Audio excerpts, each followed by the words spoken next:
ఇన్‌స్టంట్‌గా రవ్వ దోస. చాలా వీడియోలో చూపిచ్చాను. కానీ ఇక్కడ ప్లెయిన్‌గా పుల్లటి మజ్జిగ గానివ్వండి, పెరుగు గానివ్వండి వాడకుండా సింపుల్‌గా ఎలా చేసుకోవాలో చూపిస్తున్నాను. జస్ట్ వాటర్ వేసి ఎట్లా చేసుకోవాలో అనేది. అండ్ ఇంకో విషయం ఏం మాట్లాడాలి అంటే, మన జీవితంలో చాలామంది టైప్ ఆఫ్ పీపుల్స్ ఎదురవుతూ ఉంటారు కదా మనకి. వాళ్ళ వల్ల మనం చాలా ఇబ్బందులు పడ్డాయి ఉంటాయనమాట. వాటిని చూసి చూడకుండా ఎందుకులే పోనీలే అన్నట్టుగా మనం వదిలేస్తూ ఉంటాం గదా! కానీ వాళ్ళు అలా ఉండరనమాట. వాటన్నిటిని దాటొచ్చిన తర్వాత మళ్ళీ ఏం చేస్తూ ఉంటారంటే, వాటిని ఎత్తి పొడిచి చూపించినట్టు, దెప్పి పొడిచినట్టు, మనం అనాల్సిన డైలాగ్ గూడా వాళ్ళే అంటుంటే, అరే! అప్పుడు నేను అనలేక చేతగాక ఊరుకున్నానా అన్నట్టుగా మనకనిపిస్తూ ఉంటుంది.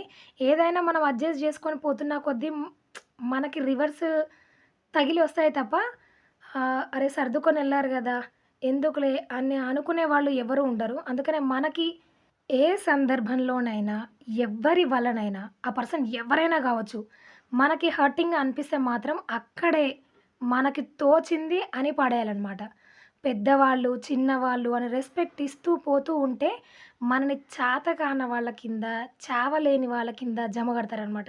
అందుకనే అవతల పర్సన్ ఎవరైనా గావచ్చు, మనకు రెస్పెక్ట్ ఇయ్యనప్పుడు అవతల పర్సన్ ఎవరైతే మనకేంటి?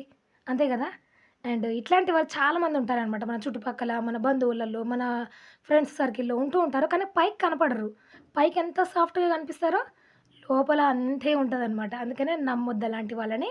అండ్ ఏంటి మళ్ళీ రిపీట్ చేసింది అనుకోకండి. ఎందుకంటే మామూలుగా చెప్తే ఎవరు వినట్లేదనమాట. ఇలాగా సూటిగా, సుత్తి లేకుండా చెప్తేనే వాళ్ళ బుర్రకెక్కుతదని నా ఫీలింగ్ అనమాట. అండ్ ఇలాంటి వాళ్ళు మీకు తగిలితే కామెంట్ చేయండి. నచ్చితే లైక్ చేయండి, షేర్ చేయండి, సబ్స్క్రైబ్ అవ్వండి. Thanks for watching. జై శ్రీరామ్.